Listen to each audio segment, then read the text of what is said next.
Asmat Gurubhyo Namaha, Asmat Parama Gurubhyo Namaha, Asmat Sarva Gurubhyo Namaha. Offering respects to all our teachers before we start. And again, we're going to start off again from where we left off, Hari Bhakti Vilasa in the fourth Vilasa. And previously we had talked about putting on tilak or Urdhva Pundra, which is the Vaishnava markings on the upper part of the body. And also putting on with tilak, with stamps, certain names of the Lord and different weapons of the Lord or different symbols of the Lord, like the Shankha Chakra, Pada, Gada, Padma and Gada, different symbols of the Lord. And so now we're going to go back and we're going to have an explanation of the glories of doing those things eternally or daily.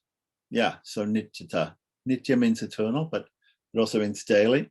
So ata mudra dharana nityata, decorating the body with auspicious drawings or symbols, is considered eternal, or it's something which can be done every day. So in the Smriti literature, we're starting from Hari Bhakti Vilasa, fourth Vilasa, text 247. A devotee should worship Sri Hari after decorating his arms with drawings of the conch shell and disc. And we discussed what side they should be on and where they should be on. If one fails to do so, his worship of the Supreme Lord is considered incomplete. So continuing on with text 248, from the Aditya Purana, it says, if a fallen Brahmana does not decorate his body with tilak, as well as drawings of the conch shell and discus, right, then the king should put him on the back of a donkey and drive him out of his kingdom. Then in Garuda Purana, in text 249, the Supreme Lord says, only those persons who are purified of sins are qualified to perform religious activities, right? So we know that we should try to be pure before we perform ritualistic religious activities. And that's why we always chant, do Sandhya Vandanam every day. And we wear clean clothing, proper traditional clothing, and we also wear the Urdhva Pundra, the marks of a Vaishnava. One can be purified simply by decorating his body with drawings of my weapons, such as the disc. That's what the Lord says. So in the Papa Purana, in the Uttarakhanda, it says in text 250, if a Brahmin fails to decorate his body with drawings of the conch shell and disc, which are very dear to Sri Hari, he falls down from his position and traverses the path to hell. Text 251 and 252, from the Kata branch of the Yajurveda, which is a branch of the Yajurveda. I thought we did some of these things before. The great soul, who after applying tilak meditates on the Supreme Lord, who holds a chakra in his hand, who is the supreme absolute truth, who is the greatest of the great, who is greater than the greatest, and who resides in the heart of his devotees, certainly becomes purified. Continuing on, text 252, which is from the Atharva Veda, says, the fortunate devotee who throughout his life decorates his body with tilak and drawings, such as that of the chakra, certainly attains Lord Vishnu's supreme abode, which is his ultimate goal. And in Brahma Purana, text 253, says, one who fails to show respect to a devotee who has decorated his body with drawings of Lord Krishna's weapons loses whatever piety he may have accumulated during the past 12 years. And now we get a Mahatmyam from text 254 onwards, we get a Mahatmyam or a glorification of decorating one's body with these auspicious markings. The first part comes from a conversation between Sanat Kumar and Markandeya Rishis, found in the Skanda Purana, where it said, a devotee of Vishnu whose body is decorated with drawings of a conch shell, disc, and other auspicious symbols, certainly attains the Lord's supreme abode, which is unaffected by the fire of devastation. Text 255 to 256 from the same literature, that is the Skanda Purana. Right?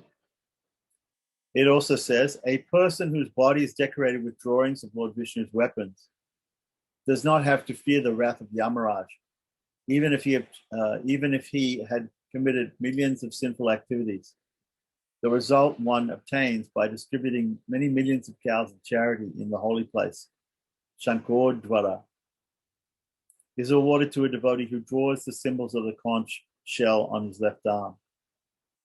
Text 257 to 259 say, the result one achieves from having the darshan of the lotus-eyed Sri Hari in the holy place of Pushkara can be achieved simply by drawing a lotus flower above a conch using clay, thus decorating one's body.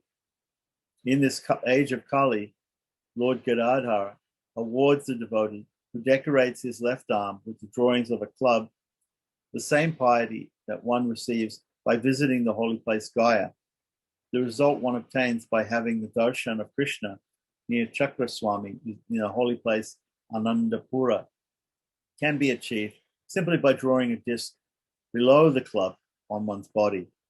Text 260 to 262, the Supreme Lord says, O foremost of the demigods, know for certain that I enter within the hearts of those devotees who in the age of Kali decorate their body with the drawings of my incarnations, such as Matsya and Kurma, using clay that was taken from my abode, Dwarka, meaning the Gopi Chandana. A person who actually desires auspiciousness should not differentiate between me and such devotees. Those who wear the drawings of my incarnations on their bodies are not ordinary human beings. They exist on the same platform as my incarnations. Continuing on with text 263 to 265. In the age of Kali, the sinful activities of a devotee whose body is decorated with drawings of my weapons are transformed into pious activities. So his sins are turned into pious activities just by wearing the drawings. Indeed, my spiritual potency is certainly invested in the body of a devotee who is decorated with drawings of my incarnations, such as Matsya and Kurma. A person who decorates his body with auspicious symbols, such as a conch shell, lotus flower, club, disc, fish, or tortoise, accumulates piety for as long as these markings remain visible, and the sinful reactions that he had accumulated since 100 lifetimes are deleted. In a conversation between Brahma and Narada, found in the same literature, which I guess we're still reading from Skanda Purana, right? It says in text 266, no one, including the demigods and demons, can counteract the prowess of the symbols of Krishna's weapons. Indeed, ghosts, enemies, and demons are not even able to see a devotee who decorates his body with these symbols. So it makes it sound like he becomes invisible even to these ghosts, enemies, and demons. Text two. A quick thing. It's probably not that big of a deal, but it many times it says drawn, but that last time it said just decorates with. I was just thinking about the the Shankha Chakra earrings. Have you ever heard of any mention of actual earrings being used? Like, I mean, is that? It's not. It's not a thing. I've seen sadhus with tulsi earrings in North India, but in North India you don't see usually people wearing the Shankha Chakra earrings. In South India, people do it. Mostly it's amongst Sri Vaishnavas. I've never seen Madhvas do it, so I've seen Sri Vaishnavas do it. That's all. Yeah. But okay. Certainly, if you have earrings and they have the symbols of the Lord on them, certainly that's auspicious. But some people are Vaishnavas and they choose to have earrings without the symbols, and some people choose to have earrings with the symbols. Yeah. So if you're decorating the body, anything that you have, a ring or an earring or if there's some way that you're decorating the body, if it's done in a spiritual way, the whole idea is decorating the body in a way using these symbols, these divine symbols or drawings of the avatars. It's there are different ways to decorate the body. For instance, we see mostly what's explaining here is to do it with the gopi chandan, or to do it with the type of tilak that you wear. But it may be there are other ways to do it too. Even in North India, amongst the Ramanamis, you have people who they tattoo the word Rama all over their body, and there are other tattoos have been used by some people in Brahminical society in South India, especially. Tattooing is not usually performed; it's considered to be low class. But and there may be some scriptural injunctions about piercing the body with needles and things like that. So we don't know how exactly bona fide tattooing is, but it seems to be the rage with some people. So at least if somebody's going to tattoo something, they can tattoo something spiritual on their body, like that.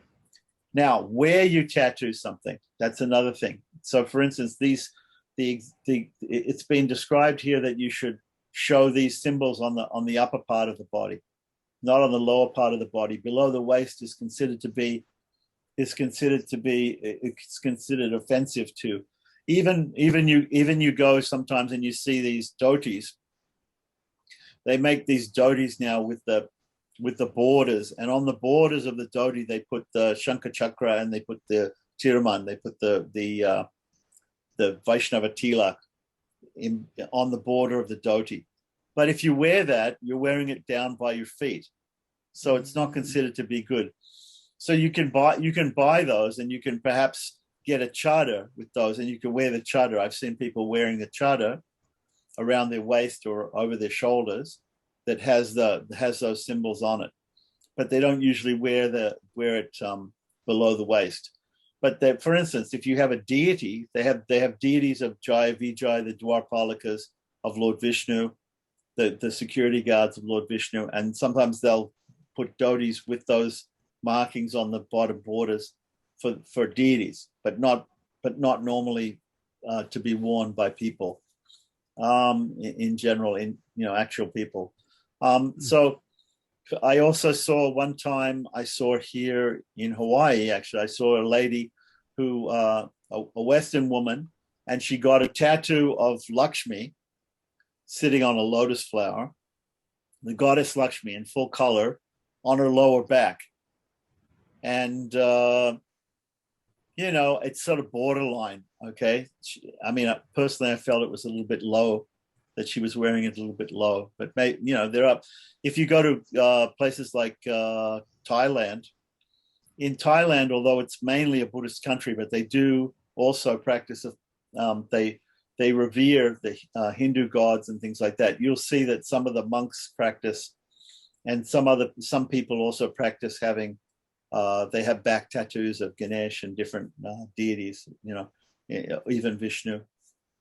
So it is there in Southeast Asia, because Hinduism went out all throughout Southeast Asia. They have this idea of tattooing of mantras and also of yantras, mystical designs and even pictures of different deities and symbols, holy symbols. So it's there, but we shouldn't disrespect those things. If we're going to make an auspicious symbol of the Lord's weapons or of a form of the Lord, like an avatar or something like that, it shouldn't be below the waist, let's say. That would be disrespectful.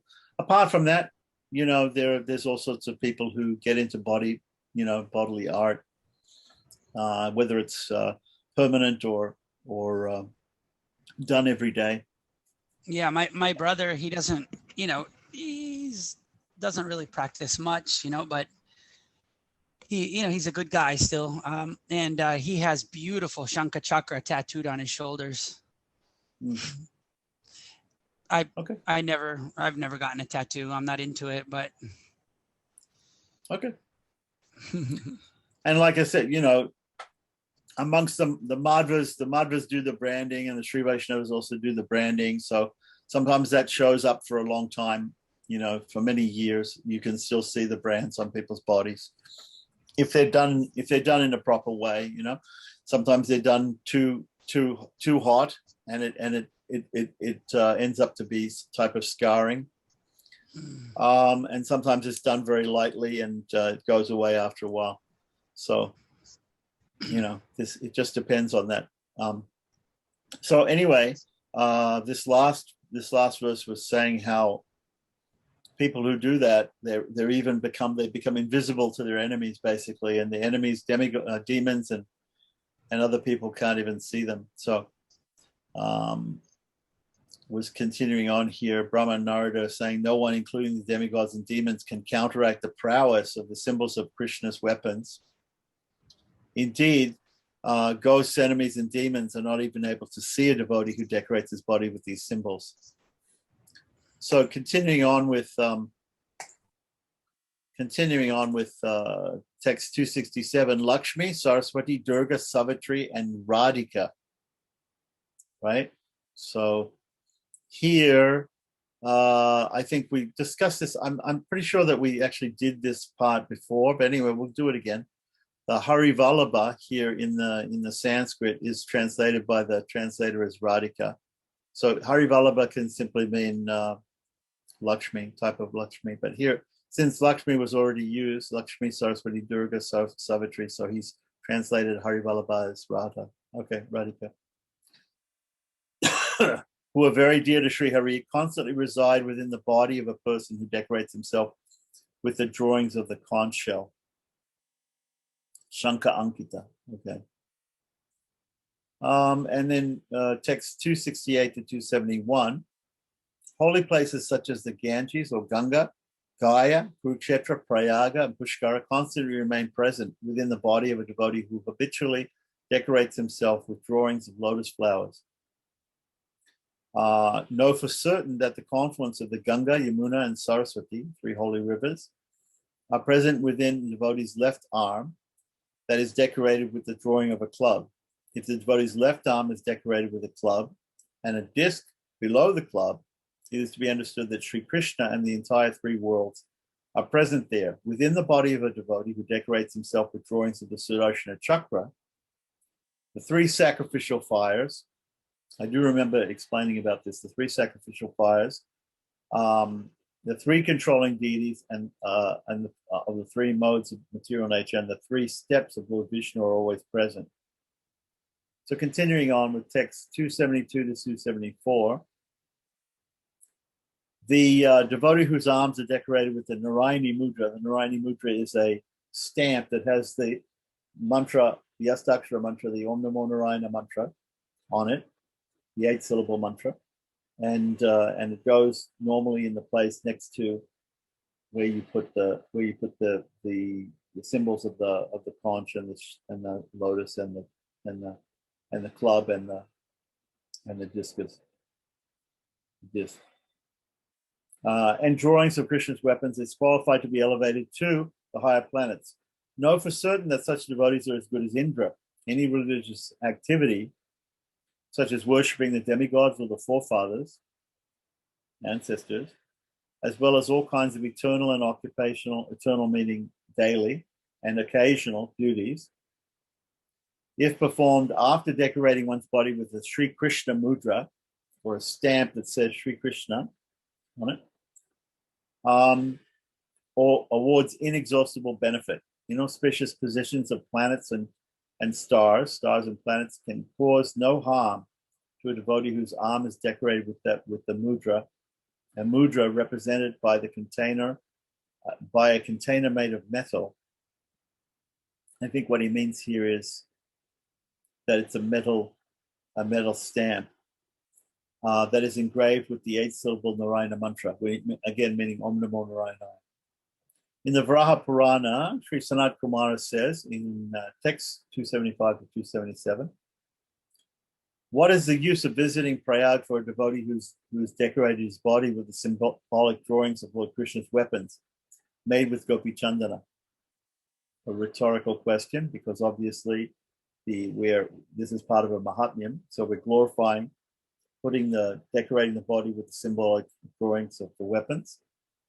Sri Hari, the Lord of the universe, takes away sinful reactions of a devotee who is decorated with drawings of his conch shell and other symbolic representations.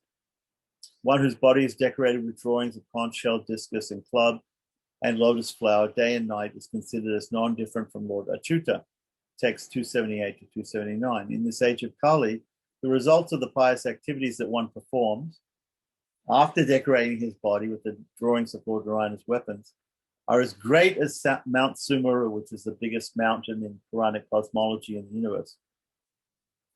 A Brahman who, if one Brahman, if one devotedly performs the Shraddha ceremony after decorating his body with the symbolic representations of the Lord, this activity is as glorious as performing the Shraddha ceremony at Gaya, even though it may have been performed in an incomplete or faulty manner.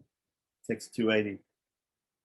As fire burns heaps of wood to ashes, being aided by the wind, simply by seeing the drawings of Sri Krishna's weapons decorating the devotee's body, all of one's sinful reactions become burnt to ashes. Text 281, 282.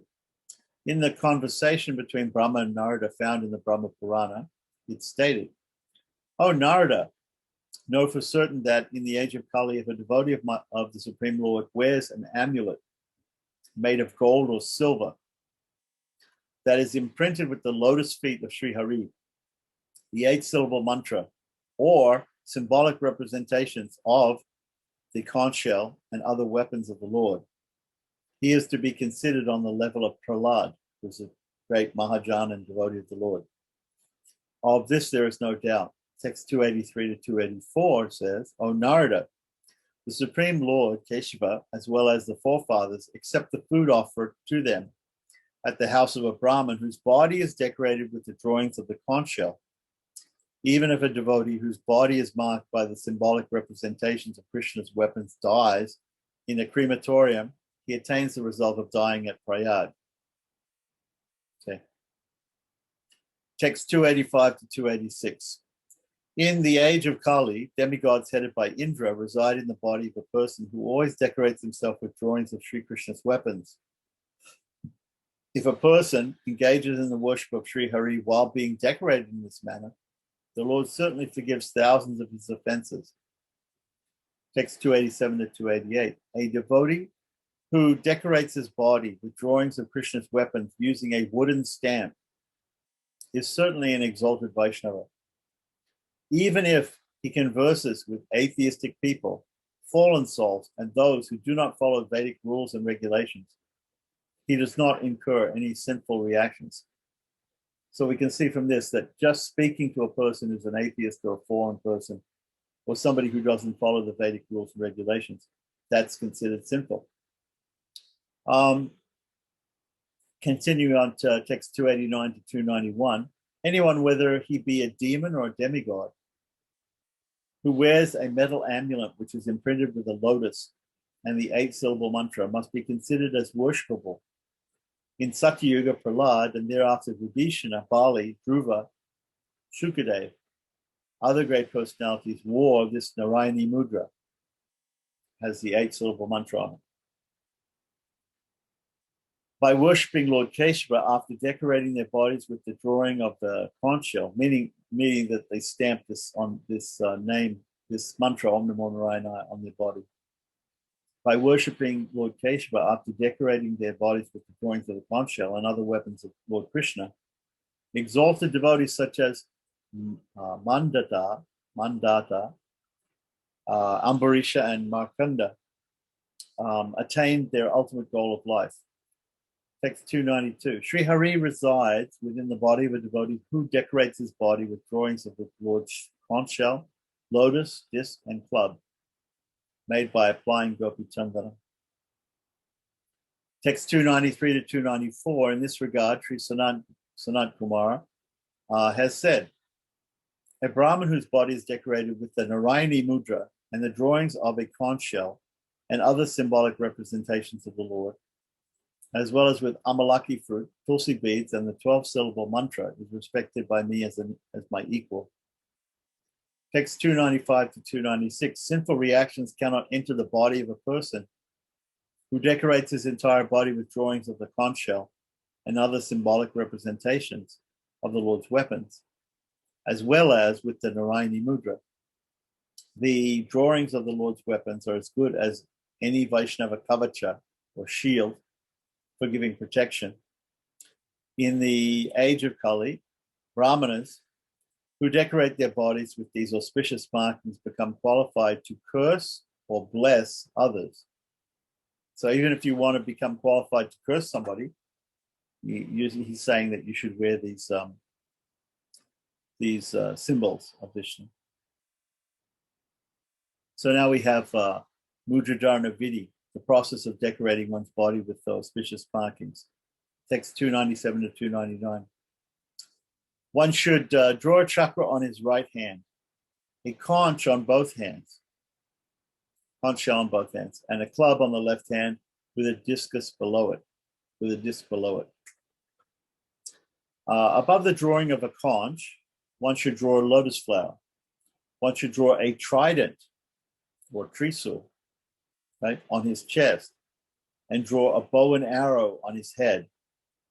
The Vaishnava should first mark his body with these 5 weapons, and then decorate his right hand by drawing a drawing of Matsya, and his left hand with a drawing of Kurma. So does it actually mention all these things? Chakra, Dakshina Bahu, Shanka, Vama Dakshina, Gada, does it say Trisul here anywhere? I don't see. Khadgam. Yeah, I don't think it actually has a Trisul here. I think it might mean, Khadgam means a sword, usually. And it's talking about Panchayudas. And although it says down here, translates down here as trident, but I don't see it. I think he's mistranslated Khadgam here as trident. It's not really a trident, it's a sword. Sword on the chest. Okay. So text 300. In this regard, it's stated, a Brahmana should decorate his right arm with a drawing of the Sudarshana Chakra, Lord Matsya, and a lotus flower. He should decorate his left arm with a conch shell, lotus flower, and club. Continuing on, text 301. According to the proper codes, the codes of proper conduct that are prescribed for one's sampradaya, and according to one's taste, a devotee should decorate his entire body with drawings of a conch shell, discus, and other weapons of the Lord. One should decorate his body with the symbolic representations of his worshipable Lord, his Istadevata. It says here, Nija Ishta Devasya, his Istadevata. So whatever form of the Lord that one likes to worship himself. Text 303. As far as possible, one should place the drawings of the conch shell and discus together, one above each other. Text 304. The learned devotee should decorate his body every day with drawings of Lord Krishna's weapons using Gopi Chandan. However, on Shayana Dwadasi and Uttana Ekwadasi, he should put on metal amulets after warming them on the fire. So what it's actually saying is you should get branded with the symbols of Vishnu on the Shayana Dwadasi and the Uttana Ekwadasi. The Shayana Dwadasi is the day after the Ekwadasi, where the first Ekwadasi, where after Dakshinayana, when the Lord goes to sleep in the beginning of Chatumasya, and the Uttana Ekwadasi is when the Lord wakes up at the end of Chatumasya, at the end of 4 months. So, text 305 to 306, Ata Chakradinam Lakshanani, the characteristics of the chakra and other weapons. So it says, a chakra consists of, the chakra, right, or the discus, right, has 12 spokes. A wheel has spokes, so 12 spokes, 6 inner supports, which up here is said, in the Sanskrit, it's talking about a satkonam. Satkonam means that it has in the middle, it has two intersecting triangles, which make up a 6-pointed star, like a Star of David, which represents the Sudarshana chakra, right? So six. It's not really inner supports, but it's in the middle of the wheel. It has 6 pointed star, and 3 outer circles. It is said that the conch shell carried by Sri Hari revolves in a clockwise manner, right? So there's different shells in the sea. But the shell, the Panchajanya shell, the conch shell of the Lord, is a right twisted shell. Learned persons accept the shape of the Lord's club and lotus as being just as they are seen in the world. The amulets can be made of metal and stamped with the holy names of Lord Rama and Krishna, or the 8-syllable or 5-syllable mantra. Now, we discussed this before. The 8-syllable mantra we know about, the 5-syllable mantra we don't know. Could be Sri Krishnaya, Krishnaya Nama, maybe, I don't know. We don't know. Okay. So then, Ata Maladi Dharanam, wearing of the Lord's garlands, flower garlands, or it could be decorating on your body at this point, wearing of malas, which are garlands, but they could also be rosaries made of tulsi or made of amalaki or lotus seeds, nalinaksha malas, right? So it can also mean nirmalya garlands that have been on the deity the day before, and can also mean, so the word mala can mean a flower garland, can also mean a rosary made of wood or different elements. Thereafter, one should decorate himself by putting on a garland that has been offered to Lord Krishna, as well as a garland made of tulsi leaves, lotus seeds, tulsi wood, or amalaki fruit. According to one's taste, the Vaishnava should decorate his head, ears, arms, and wrists with ornaments made of tulsi wood. So you see some few people, they put around their arms, they put around their wrists, they put on their ears, earrings made of tulsi. On the head, there might even be a thing. Sometimes you see the Shaivites, they do this too. They're with rudraksha, which is a berry, the seed of a berry of a tree, which is sacred to Shiva. So anyway, so wearing of, and the devotees use amalaki or tulsi wood or lotus seeds for making these type of rosaries. So here we have the rosary, the procedure for wearing the rosary, right? 309 to 310 says, one who prepares a string of tulsi beads, offers it to Sri Hari, and then puts it on his body as the topmost Vaishnava. However, if one wears beads first without offering them to the Lord, he will surely traverse the path to hell. So he's emphasizing here that, first of all, when we make these different malas or garlands or rosaries, before wearing them ourselves, we should offer them to the Supreme Lord. Text 311 to 312. After preparing tulsi beads, he should wash them, purify them by washing them with panchagavya, or at least sprinkling with panchagavya, which is the 5 substances obtained from the cow. One should then chant the Mula mantra and the Gayatri mantra over the tulsi beads 8 times.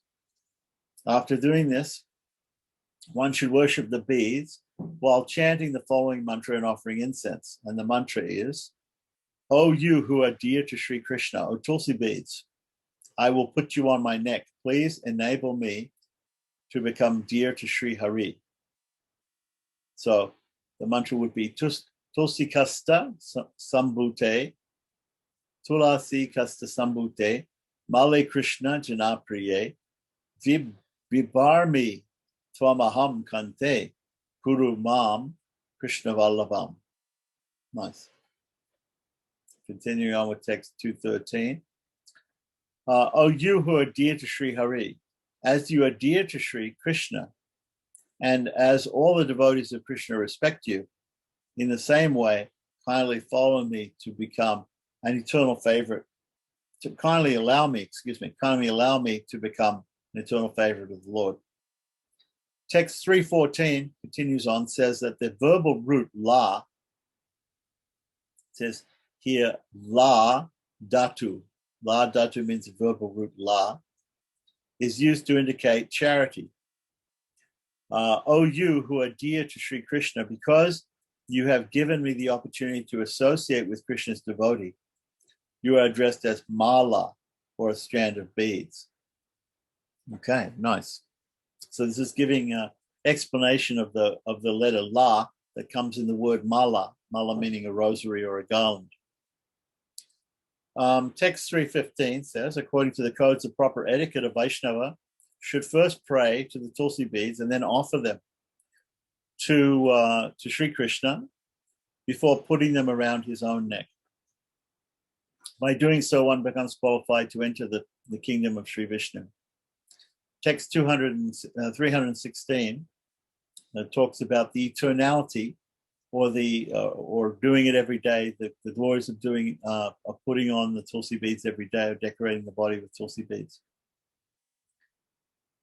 It comes from the Kartik Prasanga section of the Skanda Purana. A person who does not wear neck beads made of amalaki fruit cannot be called a Vaishnava, even if he engages in the worship of Lord Vishnu. Okay.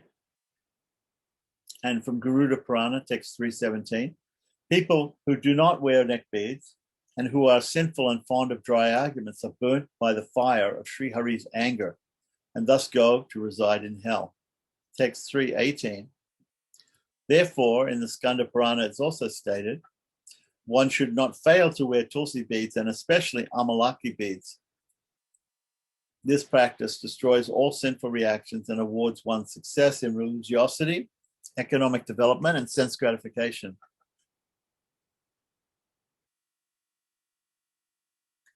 So here we have a glorification of wearing the rosaries.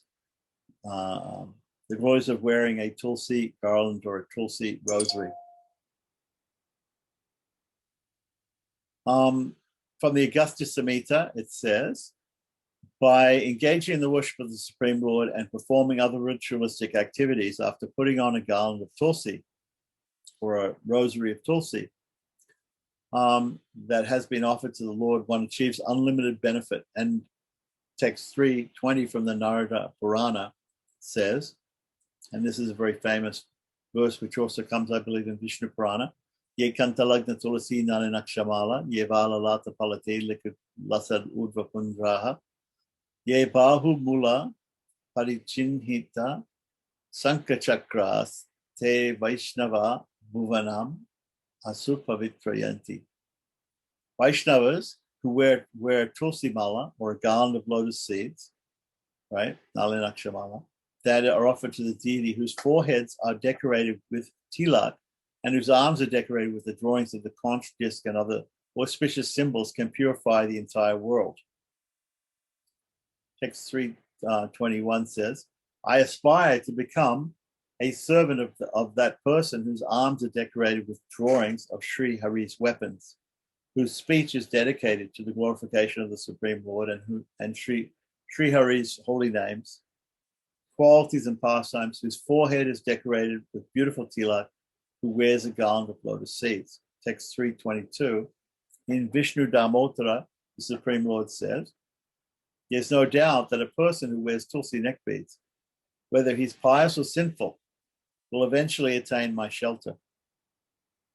And text 232 to 323, to 325 from the Skanda Purana says, a devotee who is decorated with garlands of datri fruit and Tulsi beads is the topmost Vaishnava.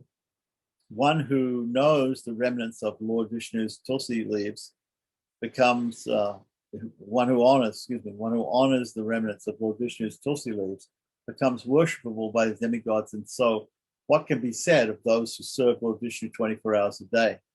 Garlands of Tulsi leaves and amalaki fruit can award salvation to even the most sinful people. In text 326, also from the Skanda Purana Kartika Prasanga section, it says, one who engages in the worship of Sri Janardana while wearing Tulsi neck beads accumulates piety equivalent to giving 10,000 cows in charity for each of his flower offerings. Text 327 to 328 continues and says, Sri Hari happily resides in the body of a devotee who decorates his neck with a bead made of the amalaki fruit. In the age of Kali, a person goes to reside in the abode of Lord Hari for as many thousands of years as at times his Amalaki bead touches the hair of his body. And of course, obviously, if one goes to the Lord's abode, he goes there permanently because that is liberation. So here, just to give an idea that it's a long time, they say for many thousands of years. Text 329 to 330, in the age of Kali, a person becomes qualified to reside in Vaikuntha for many thousands of years, as a number of days he keeps a bead of the Amalaki fruit around his neck. A person who always wears beads made of the datri fruit and the tulsi on his neck becomes eligible to reside in the heavenly planets for millions of kalpas. Text 331 to 333. In the Garuda Purana, there's a discussion. Markandeya Rishi says, a person who wears a garland of tulsi leaves, is it tulsi leaves or is it tulsi beads? Not sure. No, tulsi dalajam, okay. That have been offered to Sri Krishna attains the result of performing 10 horse sacrifices for each of the leaves of that garland. Person who wears tulsi neck beads all the time obtains the result of living in Dwarka. By wearing tulsi garlands that were offered to the deity, a person becomes free from the reactions of sinful activities. Sri Krishna becomes pleased with him as well. Texts 334 to 335. There's no need to perform atonement for a person who wears tulsi neck beads. Factually, he does not become contaminated at any stage in life. Sri Hari resides in the body of a person whose neck and arms are decorated with ornaments made of tulsi. Text 336. In the age of Kali, offering oblations to the forefathers, worshipping the demigods, and performing pious activities yield millions of times more results for a person who is decorated with neck beads made of tulsi. Text 337 to 338. Just by seeing the tulsi beads on a person's neck, the Yamadutas flee to a distant place. A person who wanders here and there after putting the tulsi neck beads on has nothing to fear from an accident, bad dream, or from weapons. The procedures for worshipping the Lord at home. The Sanskrit here says, ata grihe means in the house. Thus, in the house, sanjopasana vidi, the procedure for doing the sandhya, or we have two types of sandhya, the Vedic sandhya vandanam and the tantric or Puranic or pancharatric mantra sandhya vandanam, Vaishnava sandhya vandanam, which is done. And here it's explaining about how to do it in the house, because we're talking about the bath, which is taken normally before doing the puja, before doing the midday rituals, including the worship of the Lord daily. After decorating oneself in the above mentioned way by wearing tulsi beads, the devotee should engage in chanting mantras and worshiping the Lord. So doing his sandhya vandanam. He should offer to the demigods oblations of water that have washed the feet of Sri Hari. So what he's saying here is that the tarpana that one does during the sandhya, in sandhya we do different tarpanas. We do tarpanas of Keshava. In Vedic sandhya vandanam, we do tarpanas to Keshava, to Damodar, the names of Lord Vishnu. We could also do, it's possible, some people do Graha Tarpana, where they offer to the planets, different planets. So Keshavam Tarpayami, Rayam Tarpayami, and then Adityam Tarpayami, Somam Tarpayami, etc. And we also would offer to the forefathers, which might be, I believe, will be explained here. Okay. So what he's saying here is that we should actually do that with water that's been offered to the feet of the Lord, which means tirtha or charnamrita. So perhaps from the day before, we've used the previous session of puja the day before, we keep that water and we can use that for tarpana, for offering to the different devatas and to the pitris, the forefathers. Decorating one's head with a flower garland after having that has been offered to the Lord and are offering oblations to the forefathers and demigods with water that has washed the lotus feet of Lord Vishnu, are both considered equally meritorious by Vaishnavas. Continuing on with text 341, Sanjo Pastau Cha Vishishta Vachanam. So what Vishishta has said about doing Sandhya Vandanam at home. So here he's saying, Vishishta is saying, by performing the Sandhya rituals at home, one receives full benefit. By performing them in a field, he receives 10 times the benefit. If you perform Sandhya Vandanam while standing in a river, one receives 100 times the benefit.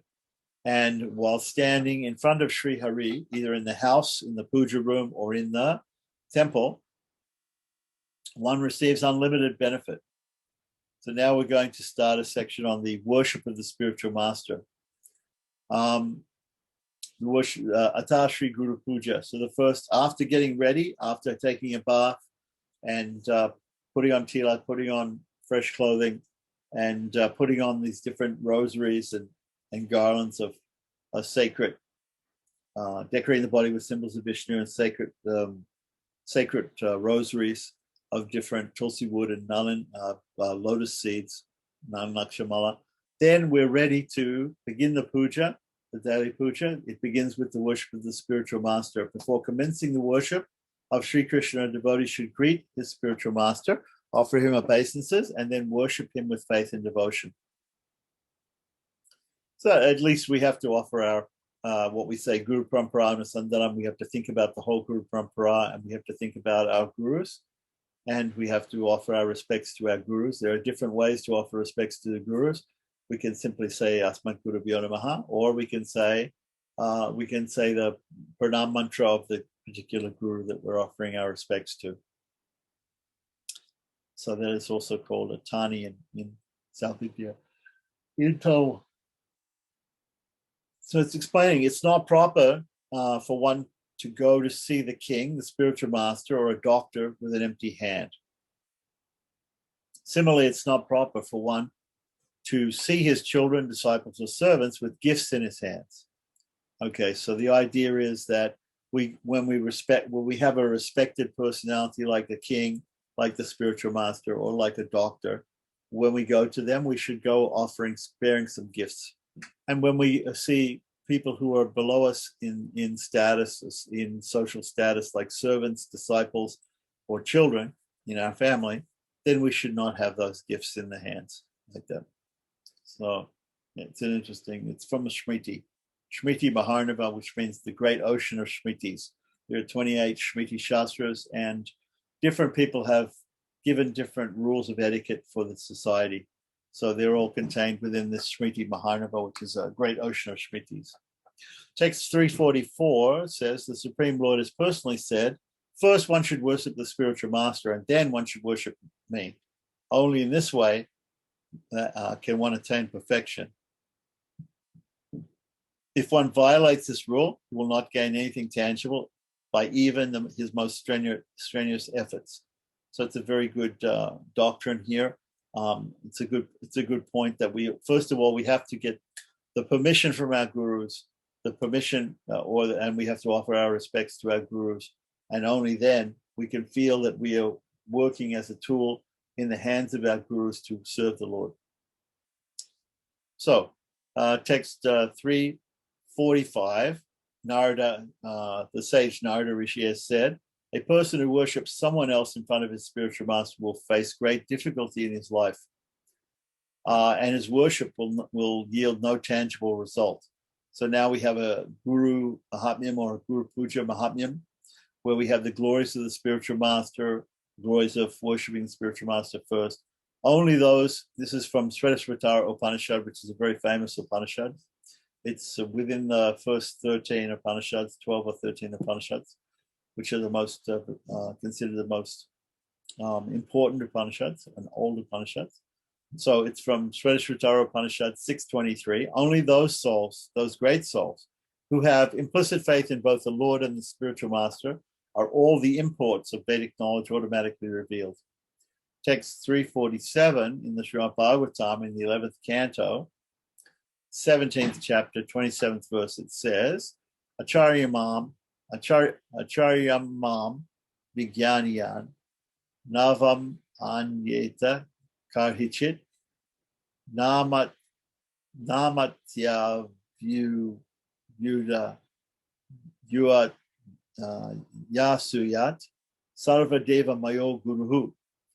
One should know the Acharya as myself and never just disrespect him in any way. One should not envy him, thinking him an ordinary human being or an ordinary man, for he is a representative of all the devatas, of all the demigods, of all gods. So, text 348, again from Srimad Bhagavatam, 10th canto, 80th chapter, text 34, it says, I, the soul of all beings, am not as satisfied by ritual worship, brahminical initiation, penances, or self-discipline as I am by faithful service rendered to one's spiritual master. So very important principle here of worshiping the Guru. Saptama Skanda, or the 7th canto of the Srimad Bhagavatam, in Narada says in text, in the 7th canto, 15th chapter, 26th verse, he said, the spiritual master should be considered to be directly the Supreme Lord because he gives transcendental knowledge for enlightenment. Consequently, for one who maintains the material conception that the spiritual master is an ordinary human being, everything is frustrated. His enlightenment and his Vedic studies and knowledge are like the bathing of an elephant. An elephant bathes, gets all clean, and then comes out of the water of the river and then sprinkles dirt on himself and again becomes dirty. So this is the comparison to somebody who thinks of the spiritual master to be an ordinary human being and has a material conception like this. So text 350, in other places it said, the demigods think that a disciple will attain unalloyed devotional service to Lord Vishnu by serving the spiritual master with love and devotion, while in the same way, at the same time, ignoring them. And so they always try to disturb his endeavors. So this is the way the devatas are, the other devatas, apart from Lord Vishnu, apart from Krishna, right? They're thinking that they want to disturb people who are directly emphasizing the worship of the spiritual master.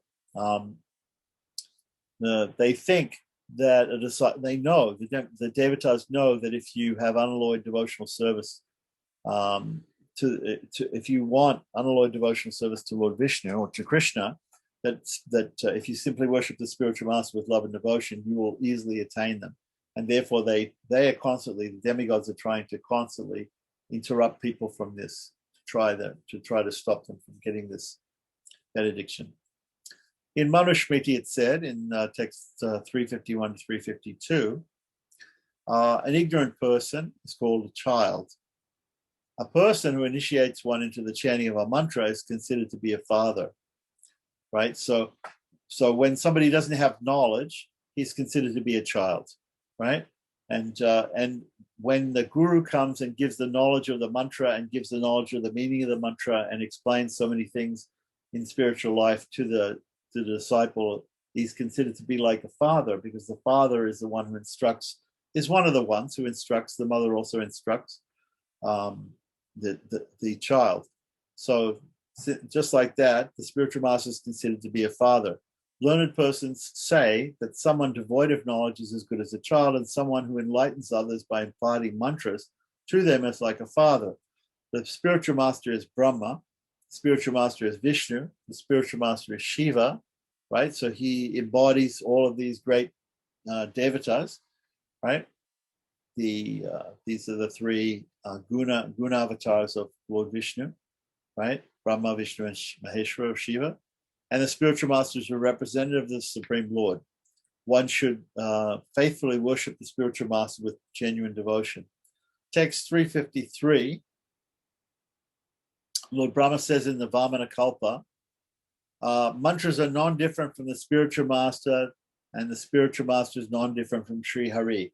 So if we remember back to Hari Bhakti Vilas' second Vilas, where we had the initiation, in the initiation, at the initiation, the student who takes initiation from the guru he is told to think of the mantra and think of the guru and think of the Supreme Lord as all non-different from each other.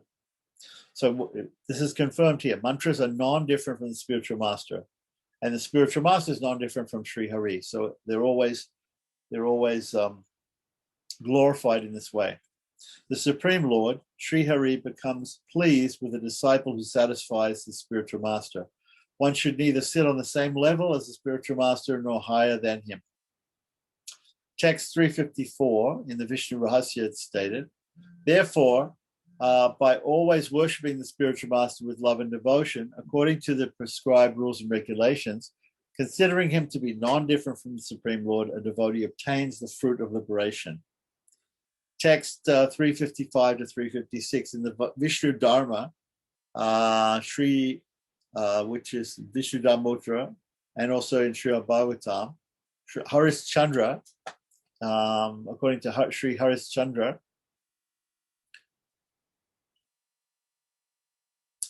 he says, serving the spiritual master is the topmost religious principle. There is no dharma superior to this.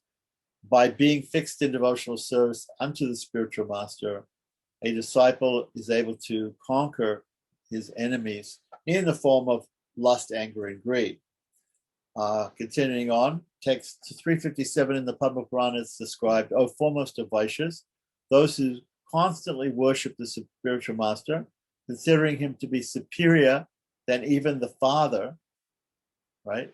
The regular father, seminal father, becomes an honorable guest in the abode of Brahma, Brahmaloka.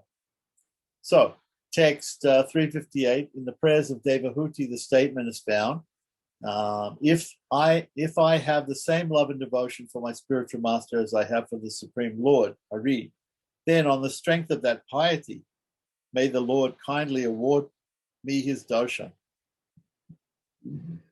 Again, in the Aditya Purana, text 359 says, the spiritual master is certainly non-different from Lord Janardana, whether he is learned or otherwise, according to the worldly estimation.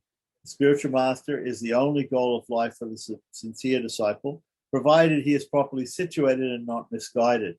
Okay, so I would have a little problem with the translation here, because in the Sanskrit here it says avidyo savidyo va. The word va means or. So avidyo means without knowledge, or savidyo, with knowledge, right? Guru eva janardana. The guru is to be honored as much as the Supreme Lord, as the Supreme Lord. Margasto, vapya margastaha. Again, va api means or also, right? Margasto. Sto means to stand. Stand, marga means a path. To stand on the path, or amargastaha. Vapi amargastaha. Who is standing on the path? He's on the path or he's not on the path. Even the guru is on the path or not on the path. He has knowledge or he doesn't have knowledge. It doesn't matter. Guru eva saragatihi. He is always the destination for the disciple. Always sada, right? The destination. The spiritual master is the only goal of life for the sincere disciple, provided he's. It says here, whether I would say, instead of saying, provided he's properly situated or not misguided, it actually says whether he's on the path or not on the path. That's what it actually says. So you have a guru who knows a lot, who's studied a lot. You have another guru who maybe doesn't know so much, and there might be a guru who's on the path. He's very much fixed in the path, and another guru who's maybe not exactly following all the etiquettes or following all the rules and regulations. Still, he's always considered to be non-different from the Supreme Lord, and he's also always the goal of the devotee is to worship him and not to criticize him. So text 360, elsewhere it said, if Lord Hari is displeased with someone, that person's spiritual master can still protect him. So we should always remember that what is the grace of of the spiritual master is most important to have. And so sometimes one may fall out of grace with the Lord. The Lord may be angry with somebody for doing something wrong, but if he has the mercy of the spiritual master, he'll be okay. So, but if the spiritual master is displeased with someone, then there's no one who can protect him, not even the Supreme Lord. Therefore, by all means, one should try to satisfy the spiritual master. All these slokas here are intending to impress upon us the reason for taking permission from the spiritual master before worshiping the Lord, and why we do the worship of the spiritual master first. So, text 361, coming from Brahma Vaivarta Purana, it says, one must always offer respect to his spiritual master, worship him, and invite him to one's house. Even if the spiritual master beats him, curses him, opposes him, or becomes angry with him.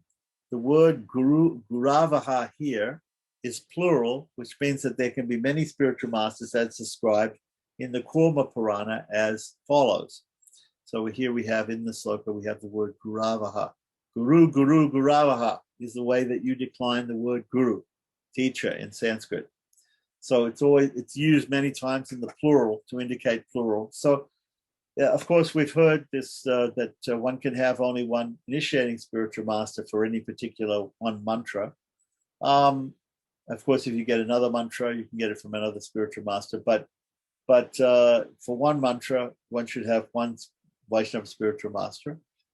Then this is called the Diksha Guru, and other spiritual masters are Shiksha Gurus. So they're all gurus. They're all accepted as being non-different from Janardana, non-different from the Lord Hari, Lord Vishnu, and they're all given respect. And here are some different types of gurus which have to be respected, given according to the Kurma Purana. Here's the list. The teacher of Vedic literature, somebody who teaches Vedic mantras. One's father, meaning in the family, one's seminal father. One's eldest brother, so an elder brother. So somebody who's an older brother to you, or in the case of ladies, girls, an older sister. The king is also considered to be Rajarshi. He's a Raja Rishi. He's the king. He's a saintly king, right, in those days. Maternal uncle means your mother's brother. He's also considered to be a guru. The father-in-law means not just your father, but the father of your wife or the father of your husband is your father-in-law, and therefore that person is also considered to be like a guru. One who recites the Puranas, so not just reciting the Vedas, but also the Puranas and other scriptures. A grandfather, somebody who's a grandfather of the father of the father or the father of the mother, right? That is a grandfather. That person's also considered to be a guru. One who's superior in terms of varna. So there are different varnas, different classes in society. So somebody from a superior class, right? And the classes, normally the topmost class is considered the intellectuals, then the administrators or the politicians, then political class, then the entrepreneurs or the business people, and then finally the workers. So somebody from a higher class, right? They're also considered to be like gurus or teachers. And one's paternal uncle. Paternal uncle means the brother of one's father, right?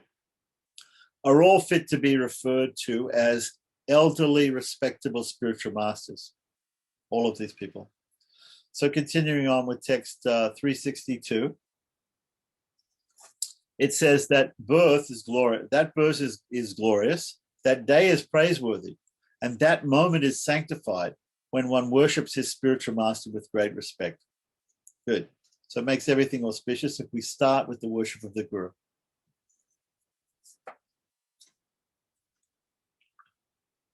Continuing on with text 363 to 365, it is also said, those who reject an authorized spiritual master who comes in disciplic succession are certainly most ungrateful. When such persons die, even carnivorous animals and birds, like vultures, refuse to eat their flesh. because they're considered so sinful. One who is rejected by his spiritual master is automatically rejected by Supreme Lord Sri Hari. As a result, his intelligence becomes polluted and he begins to display great arrogance. Those who are the lowest amongst mankind, after formally accepting a spiritual master, reject him out of illusion. Such persons certainly rot in hellish conditions for millions of kalpas. And then there's an exception to this. So in text 366 of the fourth Vilasa, this is the exception. And it comes from, it comes from Pancharatra.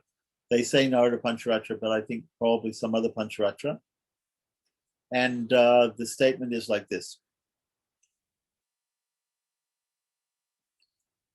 Avaishnava padistena mantrena niyamam vrajet punascha vidina samyag grahayed vaishnavad puroho. One who is initiated into the chanting of a mantra by a non-Vaishnava must suffer in hell. Therefore, such a person should be initiated once more according to the prescribed method by a Vaishnava guru. So, this is a sort of a complex subject, but basically, we're basically to be understood that we should take initiation from Vaishnava gurus only, and not from people who are non-Vaishnavas, atheists, or from some other religion or whatever it is. Right? People may pose themselves as gurus, but they're not actually proper Vaishnava gurus unless they're also Vaishnavas. Right. This is pretty normal sort of idea. And then to get a Vaishnava mantra, you would get it from a Vaishnava. Text 367 to 368. What is a result of serving one's spiritual master with love and devotion? In the Augusta Samhita, it is said, are foremost of sages, those lowest amongst men and most sinful of people who disregard the orders of their spiritual master will not get respite from the painful conditions of hell. In this life, they'll become bereft of their children, friends, wife, and wealth. Right? So don't respect the guru, disrespect the guru.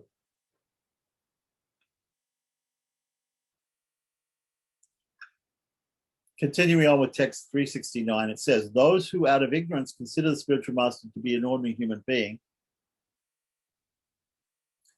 and thus dare to chastise him will have to accept the body of a pig for 100 births. Text 370 and 371. All of the piety of a person who commits sinful activities while acting in a rebellious manner towards his spiritual master transforms into sin. Right? All of his piety, all of his punya, all of his pious activities, the karma that he's got by doing good activities, it all turns into sin. Just like we heard about, decorating the body with the symbols of Vishnu, all your sins turn into punya, to pious karma, right? Good karma. And here it's the opposite way around. If you're acting in a rebellious manner towards the spiritual master, all your good activities get turned into sins and sinful reactions. Therefore, an intelligent person should first worship the spiritual master while treating him as non-different from Sri Krishna. Indeed, he should offer obeisances to him and worship him at least 3 times a day. Nice. So, text 372, Vyasadeva states in the Kurma Purana the following. One should offer obeisances to the spiritual master by falling flat on the ground like a stick, which is called a dandavat. Danda means stick, vat means like a stick, and catching hold of the left foot of his left lotus foot with one's right hand, and the right lotus foot with his left hand. So when you're paying pranams directly to the spiritual master, if you want to touch his left foot with your right, what does it say? Left foot with your right hand, right? Then you would just, if he's standing, he's standing opposite you. You're offering your obeisances. So you put your hands out directly. Your right hand will be touching his left foot. Your left hand will be touching his right foot. But if he's sitting and you're paying your obeisances like that, you would have to cross your hands in order to do that because his legs are crossed. Okay, I think that's clear. Okay, so then text number 373, it says, thereafter the disciple should secure permission from the spiritual master and then take off his shoes before entering the sanctified temple of Sri Hari. So the idea is we do all this worship of the spiritual master, remembering the spiritual master, chanting the pranams to the spiritual master, gaining permission from the spiritual master to worship the Lord.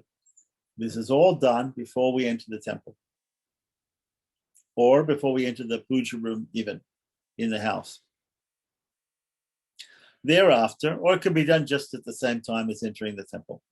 Thereafter, a disciple should secure permission from the spiritual master and then take off his shoes before entering the sanctified temple of Sri Hari. Now, it says here, then take off his shoes. Now, I don't consider it to be correct that you should offer obeisances to the spiritual master, which was said before, wearing shoes. When you're offering obeisances, you shouldn't wear shoes. So we should understand here that, again, Hari Bhakti Vilasa doesn't quite always go in an exactly chronological order. But offering the Dandavat Pranams to the Guru should be not be done with wearing shoes. Okay. Text 374, Apastamba, who's a great sage who has written Apastamba, Dharma Sutras, Shraddha Sutras, etc., says one must take off his shoes before entering a room where firewood for the performance of sacrifice is kept. So a lot of times when you have a yagshala, you have a place where you have different fire altars where you're performing fire ceremonies. You keep the firewood near to that in a storeroom. But if you go into that storeroom, because you're going to be putting that sacred wood into the fire, you also should keep the storeroom clean, and you shouldn't wear shoes when going into that storeroom to get that wood. You should take your shoes off before going into that sort of a room, before going to a cowshed, before going to a room into a room where there's a brahmana. Here in Hawaii, people take the shoes off before they enter the house. Okay, so it may be different in different parts of the world, in different situations where it's very cold outside or where it's very muddy outside or snowy outside. Then usually what people do is they have a mud room or they have a porch where people can take their shoes off or take their boots off, which are covered with dirt and mud, before actually entering the house. But in any case, if there's sacrificial firewood, or if there's a cowshed, or if there's a room where there's a brahmana or a deity, in it, like a puja room, one should take off the shoes before going in there. One should also take off the shoes while chanting mantras and while eating. So you shouldn't eat wearing shoes, and you shouldn't also eat. You shouldn't also wear shoes while you're chanting mantras. It's disrespectful to the mantras and to the deities that are represented by the mantras. And remember, the mantra is non-different from the guru, is also non-different from the deity. So in each case, we're disrespecting the guru, we're disrespecting the deity, we're disrespecting the mantra by wearing shoes. Text 375 says, after arriving in the courtyard of the temple, one should wash his hands and feet. So many times in the courtyards of temples, they have an arrangement where you can wash your feet or your hands before entering the temple. Some temples I've seen, even in India, they put a pipe. They put a pipe with holes in it along the ground near to the entrance of the temple, which makes the entrance of the temple all covered with water, washing with water. So you have to wash your feet before you enter into the temple. So some people do wash their feet before they enter even a Brahmin's house or temple. And there's a way to wash the feet, of course. But here it says, it's saying before you enter the temple, you should wash your hands and feet, and then perform achamana twice. So it's very, very common that you see here dvir achamya, dvir achamanam, acharit. Acharit means you should perform. Dvir achamanam, dvir means two. So always pada hasta prakshalanam and pada prakshalanam means prakshalanam means washing, right? Hastal means the two hands, and padal means the 2 feet. So this is normally when we do achamana. You're normally supposed to, before you do achamana, wash your hands and feet. So here he's very clearly stating, we're going to go and we're going to worship the Supreme Lord. Tata Shri Bhagavat Puja, right? Shri Bhagavat Puja, right? Then before we go, after going to the mandira, right, Gataha, right, one should wash the 2 hands and the 2 feet and perform achamana twice. So we haven't described achamana exactly yet, but we're going to describe it. Text 376 says, in the Markandeya Purana, it's said, one should perform achamana at least twice before engaging in deity worship, before offering obeisances to the spiritual master, or honoring Krishna Prasadam, right? So in fact, the whole idea is that we should perform achamana twice in the beginning of any ritual. Now, later on during the ritual, if we touch our face or we do something like we break silence by saying something in a language other than Sanskrit, then sometimes, or if we cough or sneeze, right, then we have to say achamana again. We have to do achamana, sip water, and touch different parts of the body with mantras. We have to do that again. And but we don't have to do it twice. We do it twice in the beginning of any ritual, and then like Sandhya Vandanam, or either Vedic or Tantric Sandhya, or Puranic Tantratric Sandhya Vandanam, Vaishnava Sandhya Vandanam, or any other ritual first. The first time we do is Dvirachamya, Pada Prakshal, Pada Hastal, Padal, Hastal, Prakshalya, wash the hands and feet, then doing achamana twice in the beginning. Then later on, if we have to purify ourselves again, we'd simply do achamana just one time, it's enough. But in the beginning, always twice. Okay, so this is the end of the 4th Vilasa of Hari Bhakti Vilasa. So I think we're going to leave it here today. And do we have any questions or comments about that particular section? I think actually we did this before. I think we did, but that's okay. We do it again, and we can learn some more about it. And it's an interesting section. The 5th Vilasa will start the puja of the worship of the deity proper. So in the 5th Vilasa, we're going to start getting much more complicated instructions, rituals, nyasas, pranayamaha, achamana, full achamana, Vaishnava achamana, different rituals are going to be explained in the fifth Vilasa. So it's going to get more complicated. So any particular discussion or questions? Well, I was surprised about what they said about Sandhya Vandanam, being you get full benefit for doing it in the house, 10 times the benefit in a field, 100 times in a river, and unlimited if you do it before Sri Hari. So I guess that means, but usually you do Sandhya Vandanam before puja though, right? Don't you do the first one, the morning one, before puja, or no?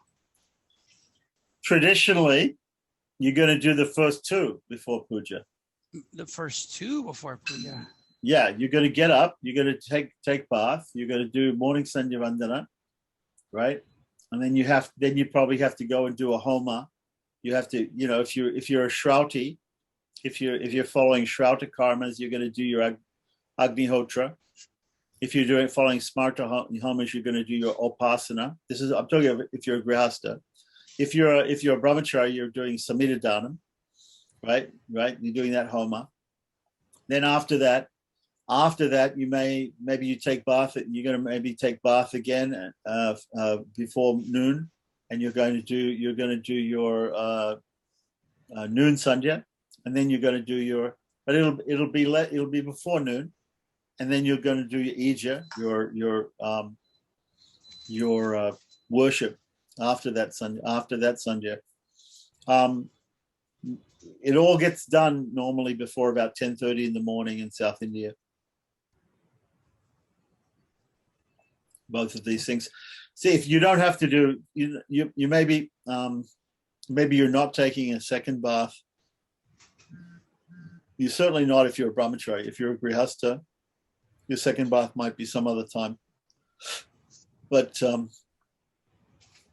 it depends. There's, the way it's written there in Hari Bhakti Vilasa also, there was the bath was mainly after sunrise, but whereas normally the first bath will be before sunrise, and then there'll be morning sandhyavandana. And then go ahead and you can do that. You can do after you finish doing the worship is when you're going to eat, right? You're not going to eat before worship. So after you finish the worship and you do the naivedya offering, you're offering the food, then you're going to eat. Now, normally in the ancient tradition, there's really only 2 meals a day. The first meal comes after worship, right? Which in South India is about 10:30. It finishes around 10:30 in the morning. People have their main meal, 10:30 to 1 o'clock, right? Depending on how long your worship is. And then the second meal would be sometime in the afternoon or evening. Nowadays, people tend to take breakfast. If you take breakfast, you have to get up and you have to do sandhyavandana. You have to then do puja, and before you go for breakfast, you have to finish your puja. So that's a system. Yeah. Like people in India who go to the office. If you have to go to the office, you have to do like that. But see, also the people who go to the office tend to do their afternoon sandhyavandana early, because they don't want to do it when they're in the office, because they can't go and take a bath and get clean and before doing the noon sandhyavandana. So they do it before they go to the office.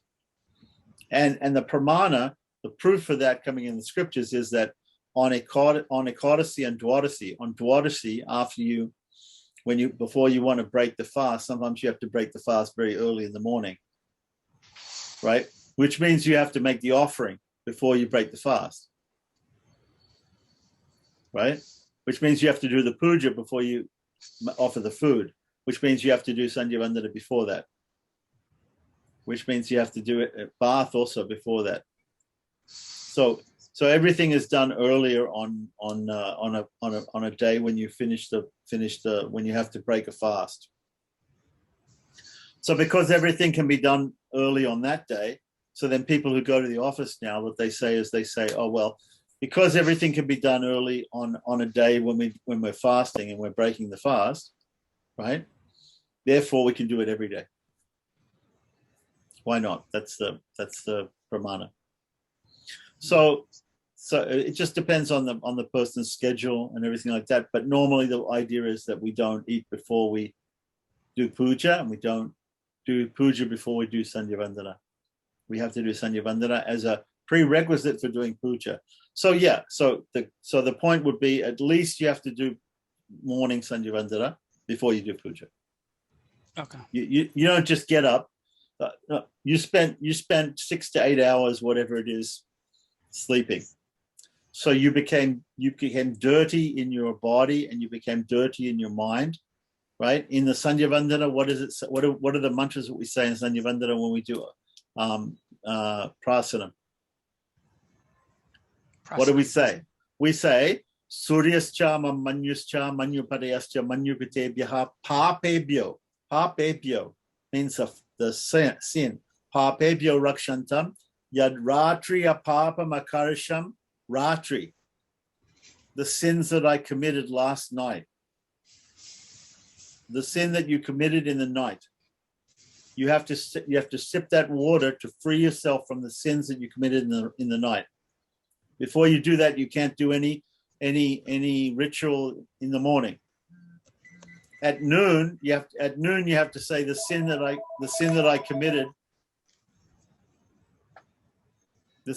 committed in the morning. Before I do something in the noontime, I have to get rid of the sin that I committed in the morning.